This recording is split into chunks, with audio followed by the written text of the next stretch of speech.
behind Star Wars. In an era of bitter divisions and social discord, few pop culture phenomena have achieved seemingly unanimous adoration like the little green cherub we've all come to know and love as Baby Yoda. Since The Mandalorian debuted on Disney Plus back in November 2019, the child has captivated millions, young and old, black and white, even Star Wars fans and non-Star Wars fans alike, becoming a meme sensation thanks to his adorable expressions and mischief, all while spawning some of the most sought-after merchandise of all time. The Mandalorian, of course, follows bounty hunter Din Djarin as he goes rogue protecting the 50-year-old Force-sensitive infant from remnants of the fallen Empire 5 years after the Return of the Jedi.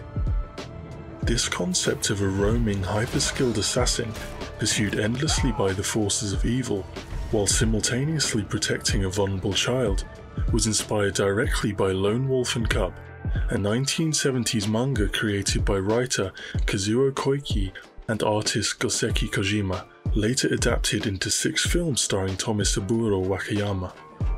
Lone Wolf and Cub follows a disgraced shogun executioner, Ogami Ito, who's forced to become a rogue assassin after his wife's murder by a rival clan. Ogami and his infant son Daigoro are charged with treason and ordered to commit ritual suicide, but when the father gives his son a choice between a toy ball and a sword, the baby chooses the latter, sparking a quest for vengeance and redemption. Creator Jon Favreau, in writing The Mandalorian as a sort of half-western, half-samurai tale, took particularly heavy inspiration from 1980's Shogun Assassin, which was compiled from 2 previous Lone Wolf and Cub films. Over 4 decades previously, a young George Lucas had also been inspired by samurai classics such as Akira Kurosawa's The Hidden Fortress in creating Star Wars. Tapping into the same inspirations as Lucas was a deliberate ploy on Favreau's part. What I originally pitched when I went in, I said, look, I don't want to be influenced so much by Star Wars. You know, we definitely want to be consistent with Star Wars, but I want to be influenced by the stuff that influenced George. So let's really look at the samurai movies. Let's really look at Kurosawa films. And that kind of led to the whole Lone Wolf and Cub thing that also felt like it applied in certain ways. The child's earliest origin is a line at the end of the pilot script that reads, "It's a baby, the same race as Yoda, and it's smiling up at them." After reading the script, series co-creator Dave Filoni began drawing the scene on the flight home, with imagery evocative of E.T. the Extraterrestrial. Filoni passed his sketch on to concept artist Doug Chiang, who began the process of realising not just the baby, but his egg-shaped floating cradle as well. From there, many different iterations of the child were drawn or made into maquettes. Some of them were too cute, some were too ugly, some didn't have the right proportions, until this concept by Christian Oltzmann became the rallying image around which the child's design was finalised and began to be storyboarded. The single biggest inspiration behind the look was, of course, Yoda, who originated from concepts drawn by Joe Johnston prior to the release of 1980's Empire Strikes Back. Johnston's concepts were transformed by makeup and creatures supervisor Stuart Freeborn, who was inspired by the face of Albert Einstein in creating the character's original puppet. Much like with Yoda, Favreau wanted the expressions of the child to come mainly from his eyes and ears. In creating the perfect practical puppet for the child then, Lucasfilm turned to Legacy Effects, a creature effects studio who spent around 3 months bringing Baby Yoda to life, based on the concept art by Christian Oltzmann. The result was incredible. It had a little extra spark that just happens sometimes. And you can't always explain it. Sometimes it just becomes extra magical. It comes forward, tilt the head up a little bit. Yeah, now reach. Oh my God, yeah. That's the stuff.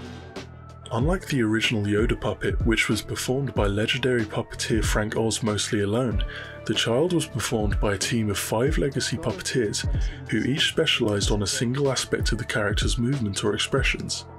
During production, Jason Matthews controlled the eyes, Trevor Hensley controlled the gross body movements and head, Hiroshi Ikuchi controlled the ears and mouth, Mike MANZEL puppeteered a majority of the gross body moves, and TAMARA WOODARD worked as a standby operator who also created the costume. Favreau and Filoni originally intended to shoot the child scenes with the puppet, as well as a blank slate in case it didn't work or wasn't convincing enough, and they'd have to add it in as CGI later. That was until Werner Herzog, the iconic German film director who portrayed the Kleins on the show, had his own say on the matter, telling them to ditch the play shots and commit to the magic of the puppet. It turns out he was right. Because he was right. He was right. We use the puppet all the Everything. know. And even when we have a CG version of it, we have them match what the puppet could do. Yeah. We don't have them do things that the puppet can't do. Herzog himself fell in love with the puppet, lovably referred to simply as Baby on set, and actually started directing it as if it were a real actor during filming. Filmmaking now all of a sudden is back to almost old school. Technology becomes invisible, and that's a great thing. Yoda, Baby, beautiful, and it moves, and there are two guys who are moving the eyes and the lips and the facial expression, phenomenal. And they filmed it one-on-one. It was heartbreakingly beautiful. Fantasy has no bounds. There's no boundaries. And what you can do here with the new technology is simply extraordinary. Very much to my liking. Another legendary director had similar feelings upon meeting the child for the first time.